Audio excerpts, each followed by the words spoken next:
各位朋友好，我是长工啊。这几天都是阴雨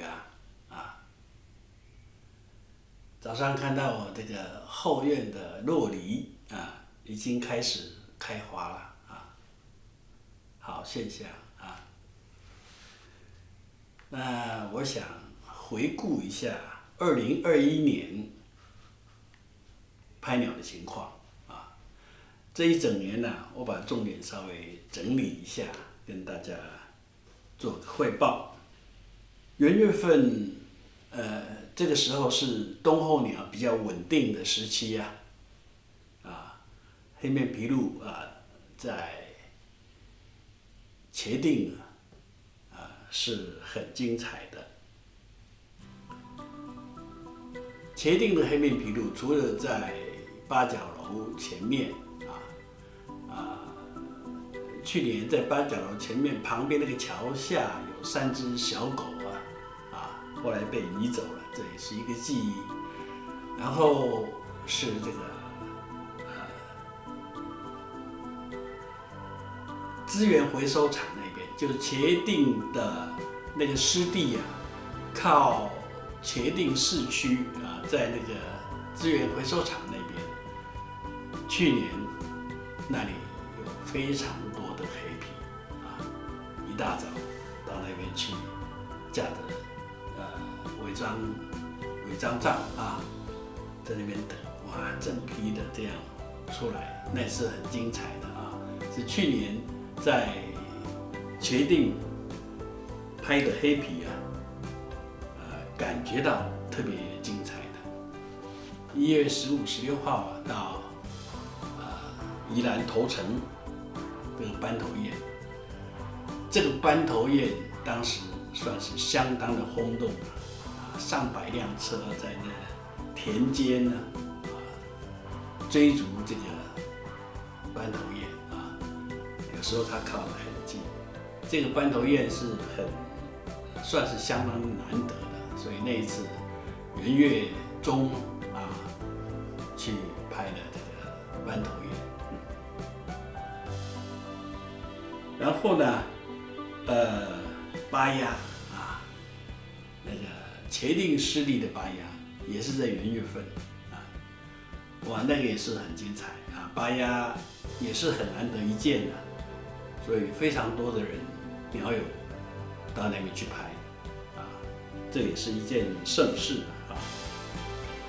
然后到大鹏湾1月底到大鹏湾去拍那个罗文鸭，那边的罗文鸭是一个家族有一段时间都一直在那里，在大鹏湾。然后2月初上了大雪山，因为那个时候山童子红了上大雪山拍这个很多的鸟因为山童子它是一个好的食物来源，所以每年这个段时间过年前后在那边拍这个吃山童子的鸟那是2月份。然后2月份在鳌谷来了几只这个黑颈屁涕黑颈屁涕在台湾也是很少见的，非常少见。那一次来了好几只。这个小笠原小笠原一定要提一下因为小笠原的这个地质跟大雪山有一点不同因为它是在一个小的区域里面有比较多的地质公的母的，所以它在繁殖期的时候会有打斗的场面我们在大雪山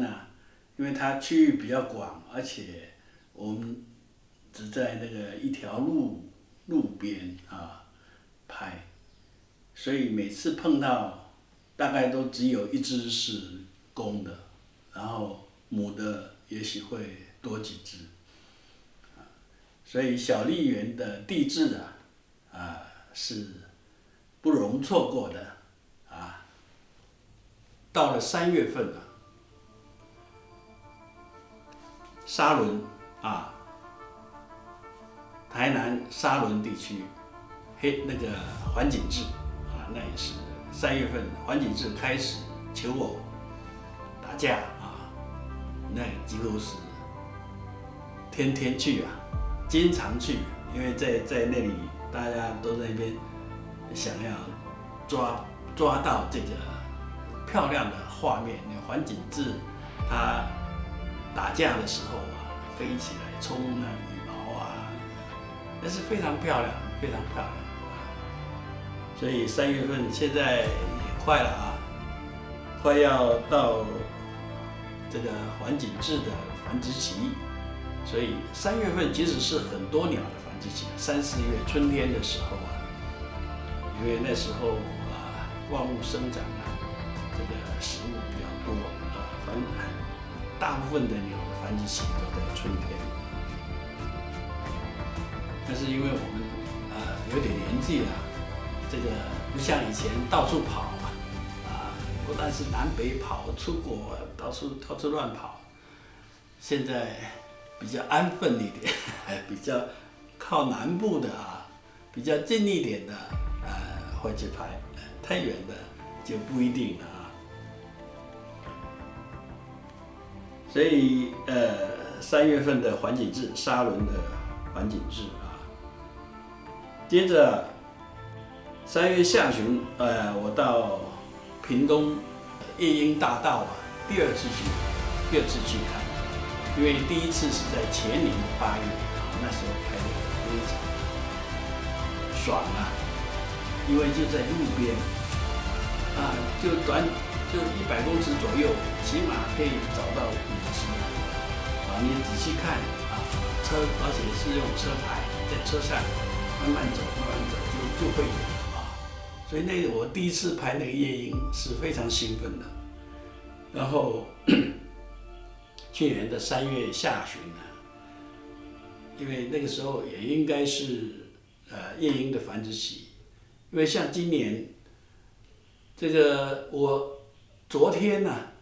1月21号就听到我们社区有夜莺的叫声所以那个时候应该也是夜莺的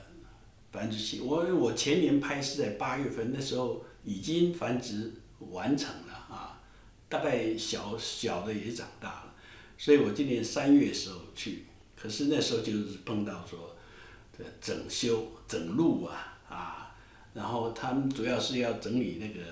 河道，要清理河道，所以很多工程在实施，结果这个夜莺大道没有夜莺了，夜莺大概都上到附近什么地方去，这个是有点可惜然后3、4月份很多可以那个4月曾文水库的修流，这个也是非常热门的。曾文水库修流一大早就一堆人排在那边，然后到时候他们不得不把它围起来非常多人才拍。曾文水库的修流在4月份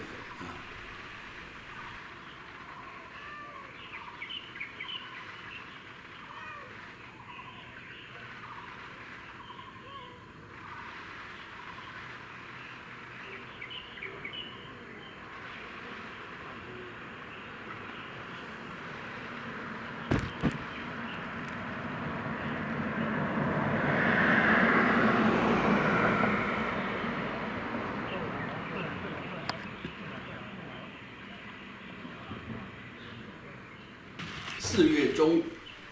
台南高铁的黄鹂育雏，这也是热门连续一段时间有志工照顾，拍的鸟友非常多。这里也是属于沙仑地区，离高铁很近。另外，在旁边同时有灰头亮鸟在育雏，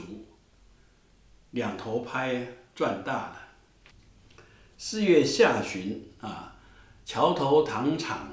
的菱角鸮育雏。这个去的人是没有那么多啊，但是菱角鸮育雏在南部这里啊，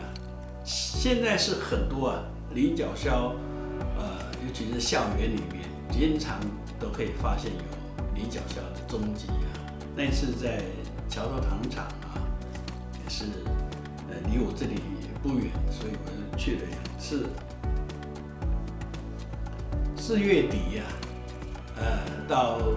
基隆酋长岩拍这个有准育雏啊，这个有准育雏对我来说也是第一次拍而且那边的景色非常好，空气好，水非常的清很干净游人很多在那边拍这个有准也是一个享受，蛮好的一个享受。今年有机会的话，也再去拍一拍。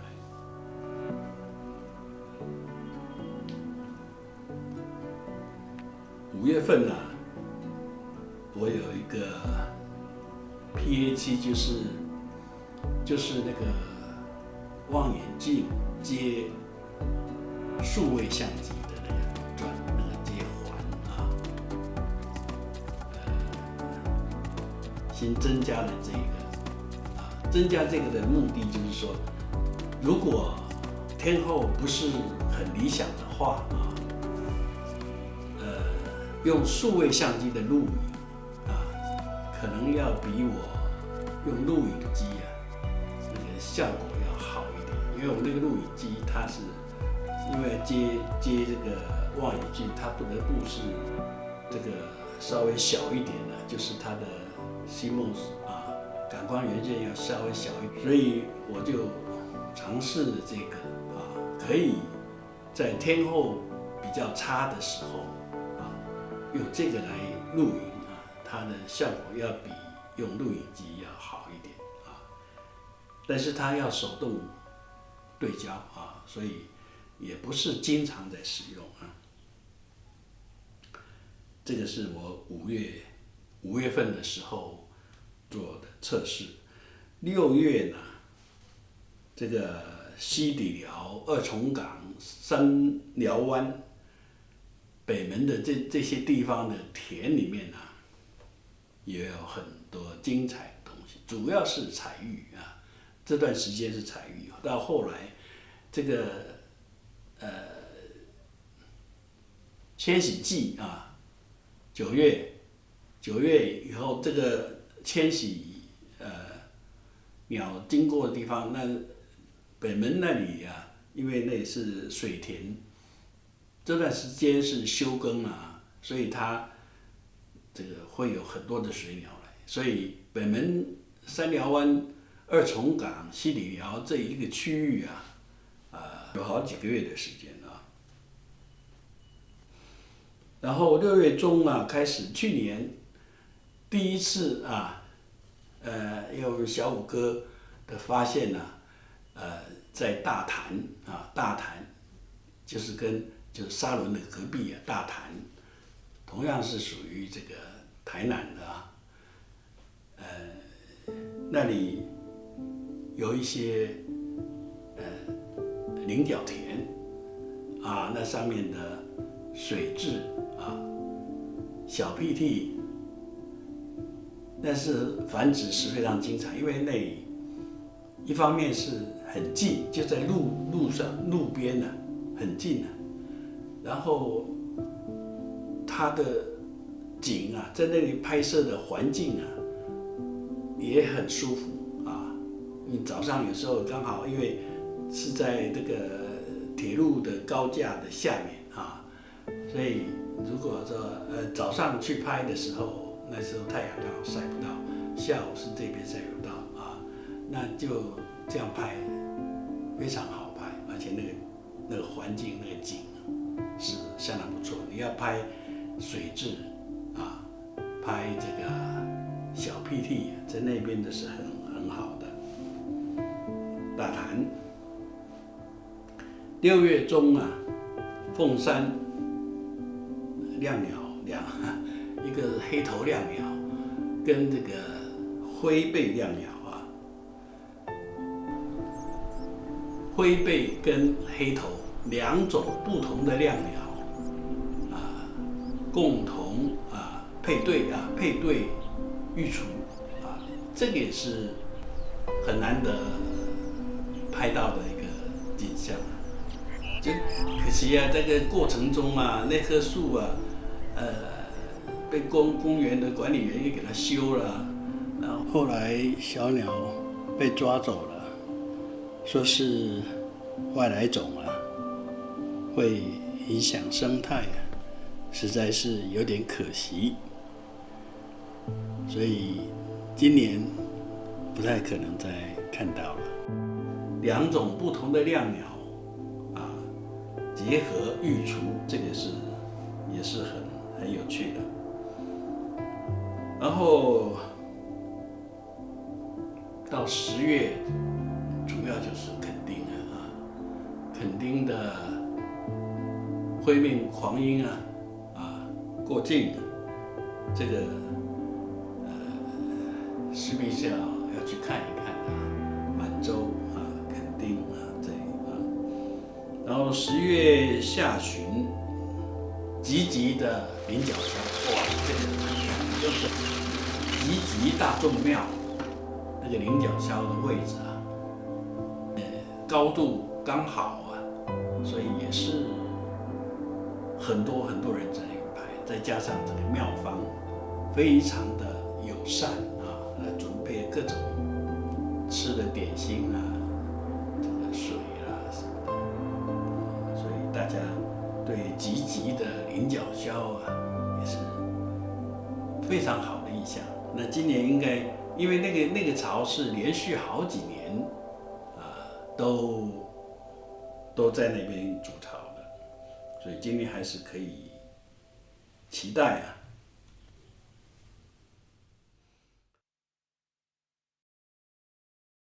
11月就是有2个地方的黑皮有筑巢跟交配的行为首先是在永安11月18号我去拍了永安黑皮的交配，哇，那个一方面它也蛮近的在那个灌木丛上面所以当时是感觉到说，哇，这个是真的，不是假的。然后再过一些日子，在鳌骨也发现了，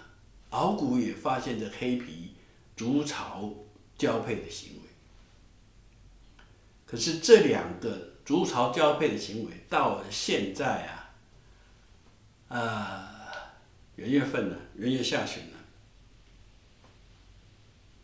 看来都没有成功，都没有没有后续当时非常的热闹，看起来让人家这个非常的兴奋可是天气一冷，都缩了，然后就没有。我曾经看一个影片国外的那个生态的影片，他说这个袋鼠它交配以后，它可以自己决定什么时候它会有小袋鼠受精出来在育儿袋里面，然后这一个袋鼠长大以后，它又可以继续第2次的繁殖，没有再交配，就是原来它交配1次，它可以把精子储存在一个地方，然后它可以视环境的需要，看什么时候让它跟卵子结合然后这一胎生了以后，还可以有下一胎，这个生命真的是非常，经过这个长期的演化以后，它为了生存啊，它的策略有时候是非常的令人惊叹的。所以我在想说，这个黑皮，它在永安在鳌骨都有实际的交配行为，但是没有下蛋，当然没有育雏。那您说这个交配是无意义的吗？它不是玩哦，不像说以前，有的会模仿这个行为，然后是比较年轻的然后刚要成熟，然后他们会有一些模仿行为。它这个不是的，它是实际的，就是成鸟实际的交配行为。那我就想说，会不会它也是这样呢？就是说，它交配了以后，会不会它的那个精子就存起来了？等到回去繁殖区的时候，再生蛋呢？这个是纯粹是推测了哈，纯粹是推测，因为我是觉得说这么奇怪，这个实际的交配，而且很频繁的一个交配行为，为什么没有下一步，没有生蛋繁殖？是不是它也有这个机能啊？能够控制这个卵子受精的这个机能？这是我自己乱想的啊，供大家参考。然后是12月底就上了大雪山那这次最精彩的当然就是50K 那个小雪山资讯中心那个平台底下停车场边的这个交流跟地质这两种也是非常精彩。元月份是迁徙鸟最稳定的时候所以前几天才做了这个黑皮的普查。那我们年轻的朋友拍鸟机会很多到处跑，可是就是说可能疫情受了一点影响那祝福各位虎年虎虎生风拍鸟这个是收获